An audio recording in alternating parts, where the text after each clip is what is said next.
Read the first question.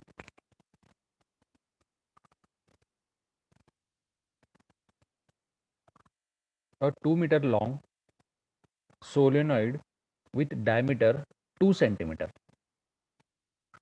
2000 turns, number of turns are 2000, secondary coil of 1000 turns. Means here two turns are given, N1, and this one is what? I will say N2.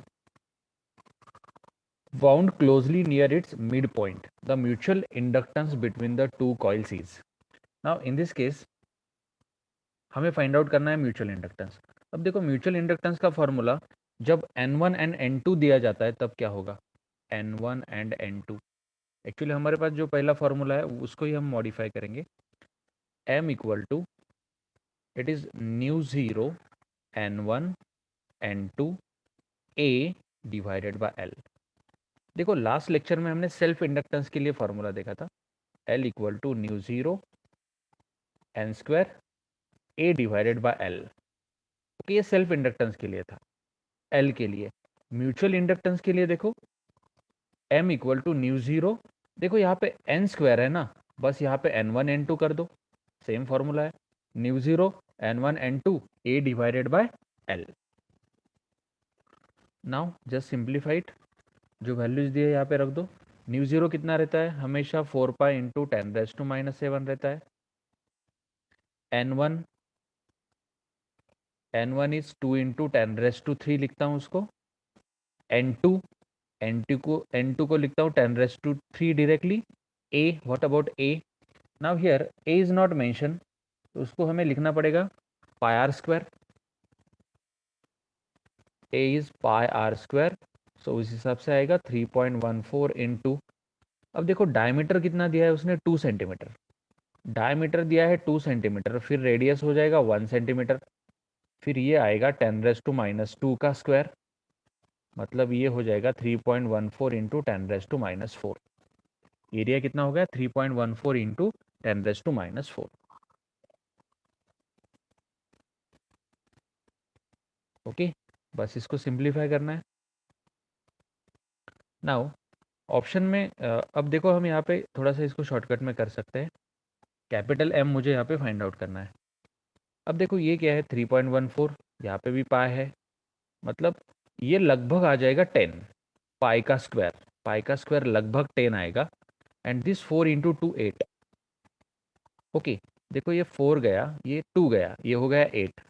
ठीक है, अब देखो यहाँ पे ये लगभग आता है 10, 10 से थोड़ा छोटा आएगा, या फिर हम इसको 10 पकड़ते हैं, पाई का स्क्वायर।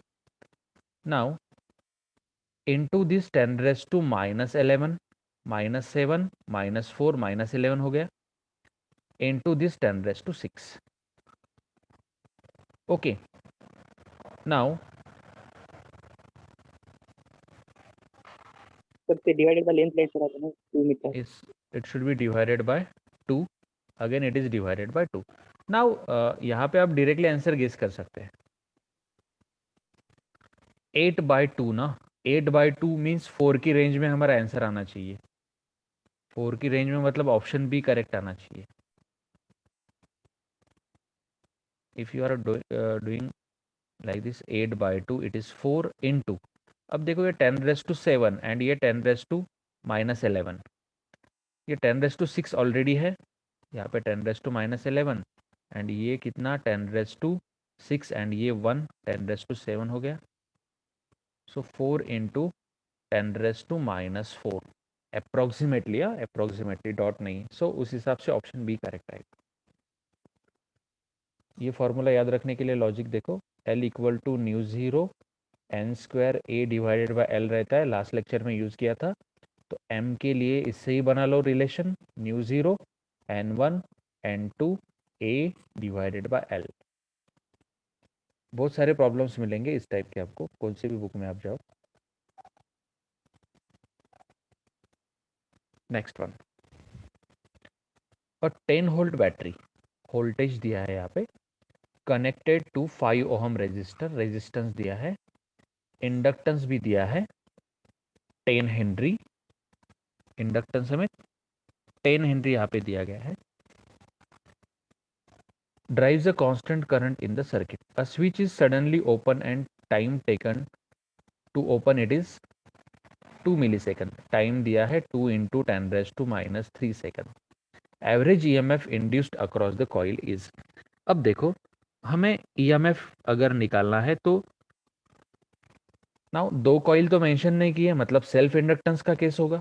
दो कॉइल यहाँ पे देखो, पूरा क्वेश्चन आप रीड करो, दो कॉइल मेंशन नहीं किए है, मतलब म्यूचुअल इंडक्टेंस नहीं सेल्फ इंडक्टेंस होगा. ईएमएफ निकालना है self inductance, E equal to L D I by D T होता है.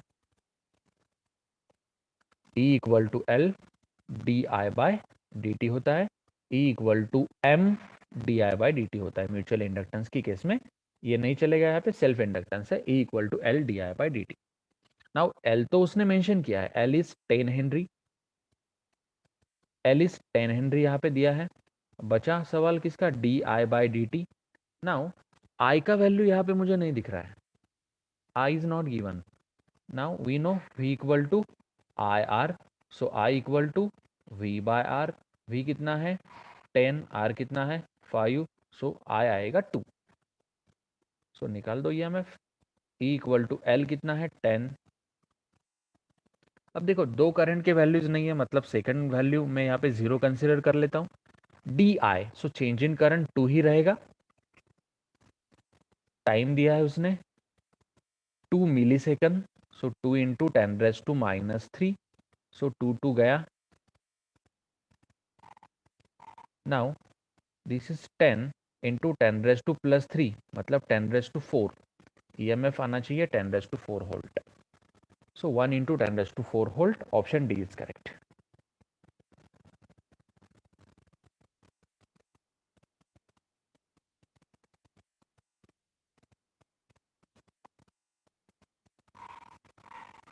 The self inductance of long solenoid. देखो सेल्फ इंडक्टेंस वर्ड आया, सोलेनॉइड वर्ड आया, मैंने यहाँ पे आपको लॉजिक बोला है, सेल्फ इंडक्टेंस वर्ड आया है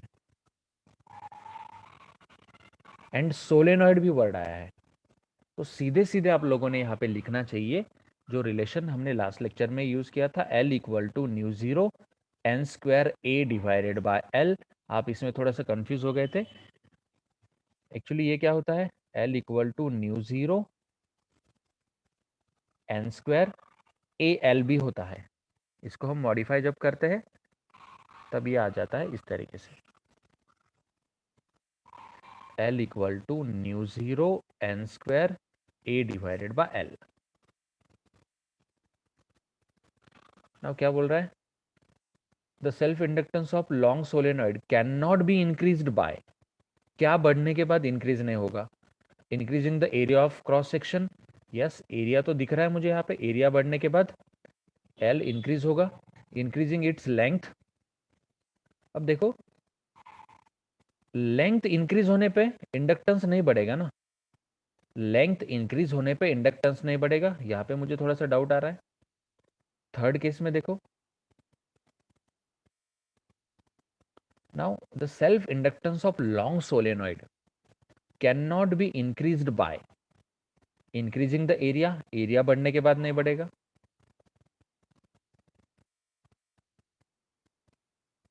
इंक्रीजिंग इट्स लेंथ.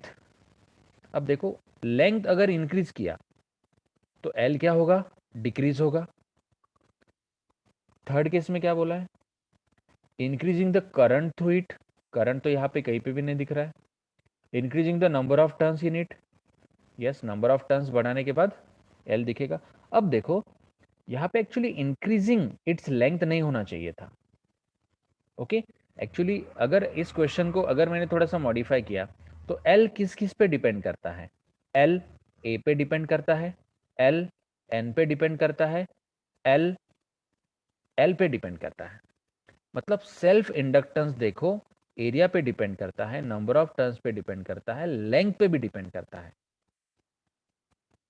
सिर्फ करंट पे नहीं दिख रहा है, करंट पे डिपेंड ही नहीं कर रहा है. सो मुझे ऑप्शन सी यहाँ पे करेक्ट कंसिडर करना पड़ेगा. यहाँ पे इंक्रीजिंग इन लेंथ नहीं होना चाहिए, डिक्रीजिंग इन लेंथ होना चाहिए. फिर लेंथ डिक्रीज करने के बाद क्या होगा, सेल्फ इंडक्टेंस इंक्रीज होगा। मतलब वो डिपेंड करता है एरिया पे, नंबर ऑफ टर्न्स पे एंड लेंथ पे।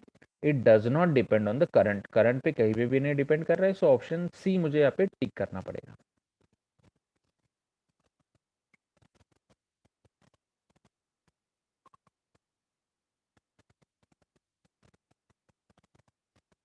और 100 millihenry coil carries a current of, current दिया है, इंडक्टेंस दिया है 100 इंटू 10⁻³ हेनरी आएगा। सो एल हो जाएगा उस हिसाब से 10⁻⁻1 हेनरी। एनर्जी स्टोर्ड, एनर्जी निकालना है। देखो आप यहाँ पे कंफ्यूज नहीं होना है आपको हेनरी यूनिट देख के। हेनरी किसका यूनिट रहता है? एल का एंड एम का। अगर दो कॉइल होंगे तो एम रहेगा, वन कॉइल होगा सिंगल कॉइल तो एल होगा। अकेला ही कॉइल मेंशन किया है। एनर्जी निकालना है, E equal to half L i का square. So half is half, L कितना है 10⁻⁻1, आई का स्क्वायर, आई तो 1 है, so it is 0.5 into 10⁻⁻1, so 0.05 joule. Option B will be correct.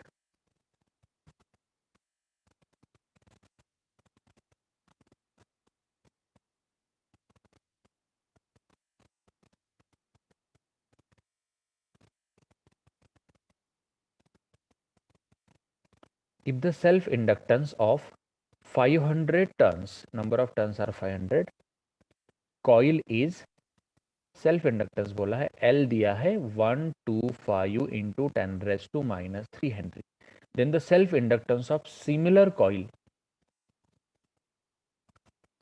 जिसका नंबर ऑफ टर्न्स है 800। मतलब ये N1 दिया है, N2 दिया है, ये L1 है, इसका L2 मुझे निकालना है। मतलब मुझे N एंड L का यहाँ पे रिलेशन चाहिए। अब देखो सेल्फ इंडक्टेंस यहाँ पे मेंशन उसने किया है। देखो N1 है 500, तब L1 था 125 इंटू 10⁻³ हेनरी। N2 है 800, तब L2 कितना होगा? Now N is directly proportional to L का स्क्वायर ना, sorry L is directly proportional to N का square, L is directly proportional to N का स्क्वायर। अब देखो L equal to µ0 N square A divided by L, L and N mention किया है। अब देखो L2 निकालना है, L2 by L1 equal to, ये डायरेक्टली प्रोपोर्शनल है, L is directly proportional to N का square, so N2 by N1 का square. Now this L2 equal to N2 कितना है? N2 है 800, N1 है 500 का whole square into L1, L1 दिया है 125, 125 लेते हैं उसको, मिली हेनरी में आंसर मिल जाएगा हमें। 125 लिया तो 0 गया, 0 गया, ये 0 गया, 64 divided by 25 into 125। Okay, so 64 into 5 कर, 64 इंटू 5 करना पड़ेगा, 320 ना, सो 320 मिली हेनरी आएगा। Option D is correct. ये रिलेशन याद रखो, L is directly proportional to N का square.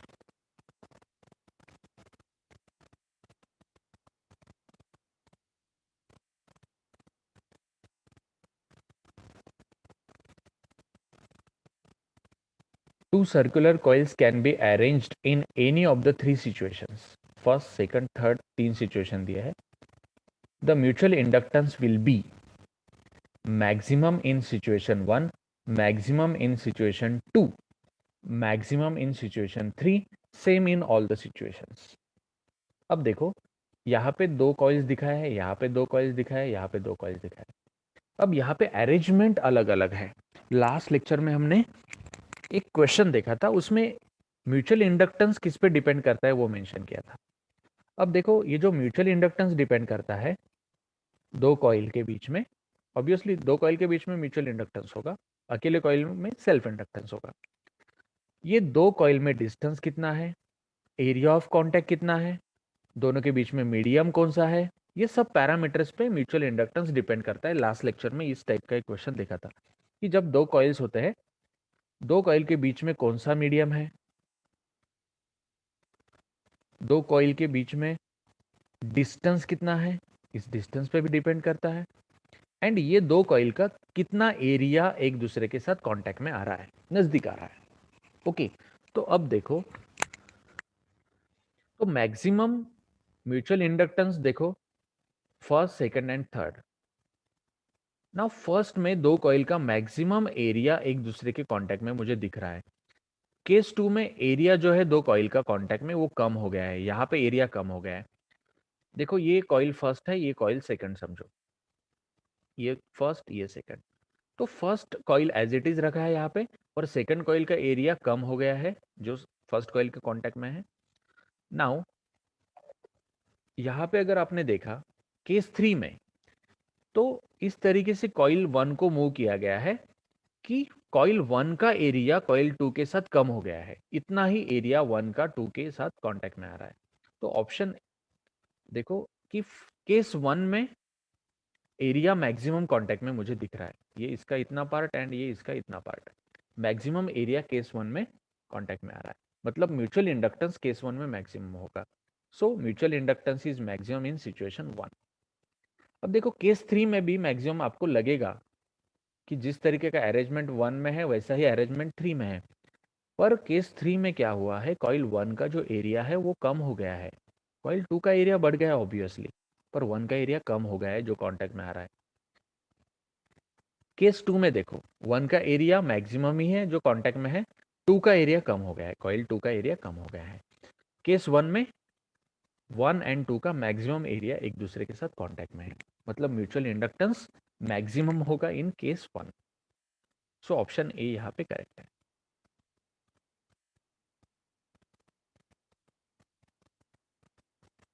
The unit of inductance is equivalent to, now inductance का unit now E equal to L D I by D t रहता है। Okay, तो inductance मतलब L का unit मुझे यहाँ पे निकालना है, सेल्फ इंडक्टेंस का निकालो या फिर म्यूचुअल इंडक्टेंस का निकालो, doesn't matter. Now this L equal to E divided by D I by D T. अब देखो उस हिसाब से यूनिट क्या आएगा, ईएमएफ का यूनिट क्या रहता है, वोल्ट, ये टाइम तो ऊपर जाएगा ना, ये second, divided by current ampere, या फिर इसको हम हेनरी भी बोलते हैं, पर हेनरी यहाँ पे ऑप्शन में नहीं है, वोल्ट सेकंड पर एम्पियर, वोल्ट सेकंड पर ampere, option D is correct.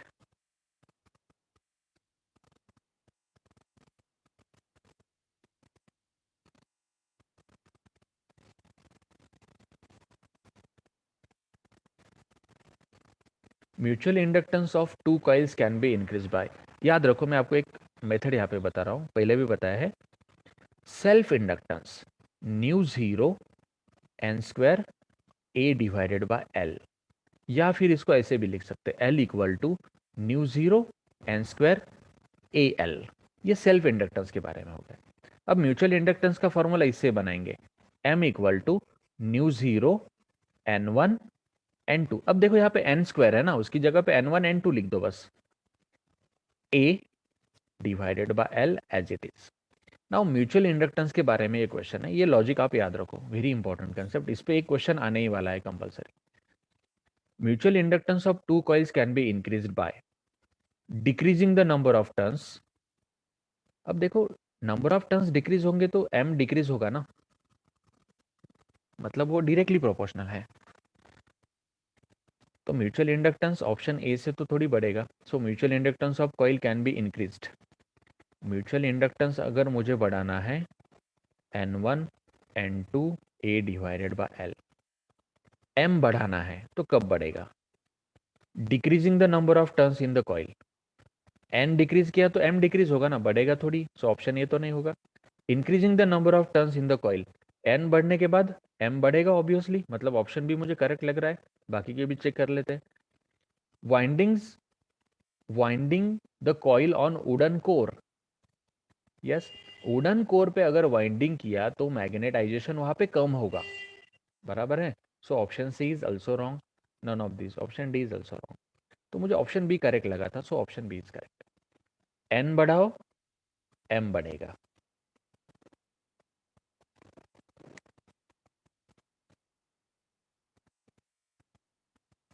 Next one, when the rate of change of current is unity, मतलब D I by D T is equal to 1, the induced EMF is equal to E equal to L D I by D T. Okay, अब D I by D T कितना है, 1 बोला है उसने question में, so E equal to L हो गया ना, ई इक्वल टू एल हो गया। So thickness of coil, number of turns, coefficient of self inductance, total flux, so E equal to L हो गया, मतलब ईएमएफ कितना होगा, equal to coefficient of self inductance. So option C is correct. D I by D T 1 है, so E equal to L हो गया, मतलब EMF कितना हो गया, equal to coefficient of self inductance.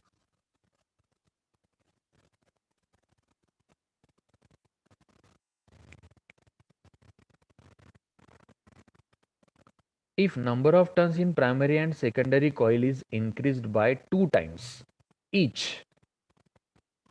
Primary and secondary coil के number of turns, अब देखो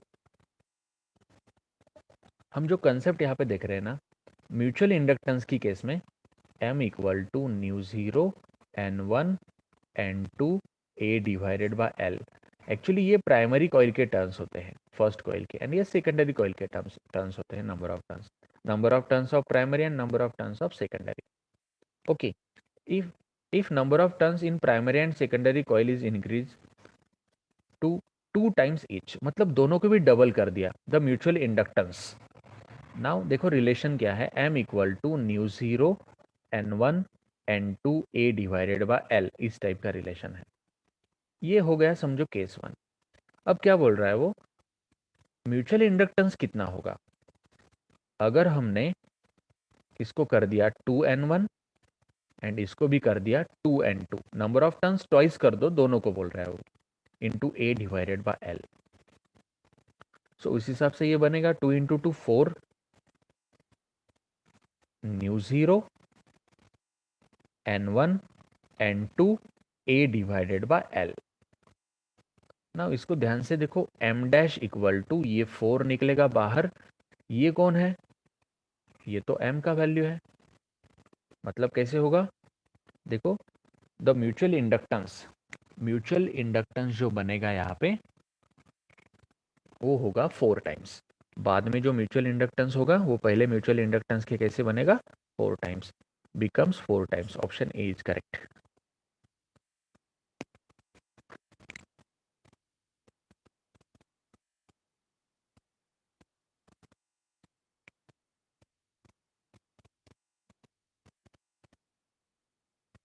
to inductors of inductance L each are connected in series with opposite magnetic flux. The resultant inductance is, ignore mutual inductance.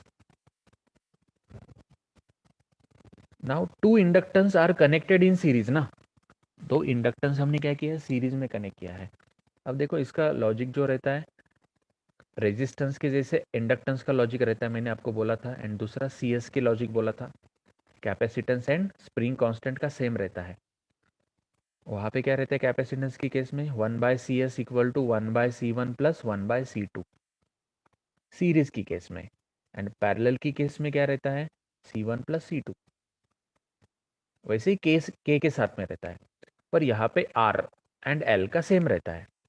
Series में कैसे रहता है, L equal to L1 plus L2, and parallel में कैसे रहता है,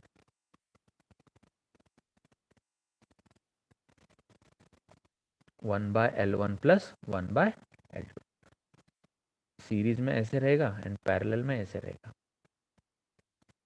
अब देखो होगा क्या, नाउ यहाँ पे सीरीज बोला है उसने, two inductors of inductance L each are connected in series, मतलब फर्स्ट वाला कितना है, L है, सेकंड वाला कितना है, L, फिर इफेक्टिव कितना आया, 2L, so option C is correct.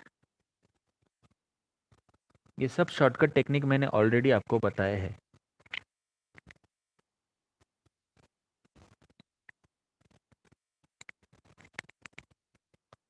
The self inductance of coil having 400 turns is 10 millihenry, मतलब L दिया है 10 into 10 raise to minus 3 henry. the magnetic flux through the cross section of the coil corresponding to current 2 milliampere is, current is 2 into 10 raised to minus 3 ampere. Magnetic flux हमें निकालना है. Okay, flux find out करना है. Now flux का formula क्या है? Now if we are going to find out the flux, the magnetic flux through the cross section of the coil corresponding to the current 2 milliampere. Flux equal to क्या आएगा? Flux equal to L I होता है self inductance के case में. If you remember, flux is directly proportional to I, so flux is equal to L I. अगर number of turns mention है तो N जाएगा फ्लक्स के साथ में. आप सब लोगों के रिलेशन पता है. ओके, नाउ अब देखो एक्चुअली एन इसके साथ में जाएगा, मतलब फ्लक्स को एन से मल्टीप्लाई होना पड़ेगा. फिर मैं इसको ऐसे लिख सकता हूँ ना, flux equal to N L I, क्योंकि जितना एन होगा उतना टाइम फ्लक्स बढ़ेगा. ओके, सो देखो फ्लक्स क्या आएगा यहाँ पे? Flux equal to N L I करो. एन कितना दिया है? 400. N is 400. L is 10 into 10 raise to minus 3 and I is 2 into 10 raised to minus 3. Okay, now यहाँ पे हमें एक चेंज करना पड़ेगा. n फ्लक्स के साथ में जाएगा ना, ठीक है. आगे चल के उसको मॉडिफाई कर लेंगे. यहीं पे रहने दो, आगे चल के मॉडिफाई कर लेंगे. Now this flux equal to, इसको सिंप्लीफाई करो, दिस 2 इंटू दिस 4 8. अब देखो 0 0 0 मतलब ये 10 रेज टू माइनस 3 के साथ गया. 8 into 10 raise to minus 3. Okay, now ये 8 इंटू 10 रेज टू माइनस 3 आ गया.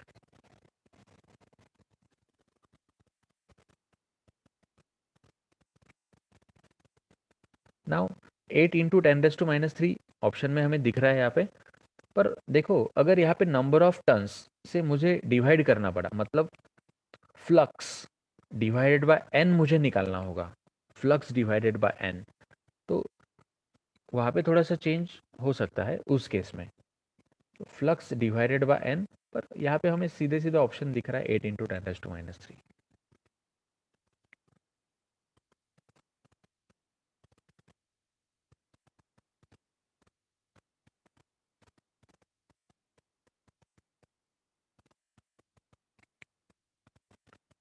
अ current of 1 ampere through a coil of inductance.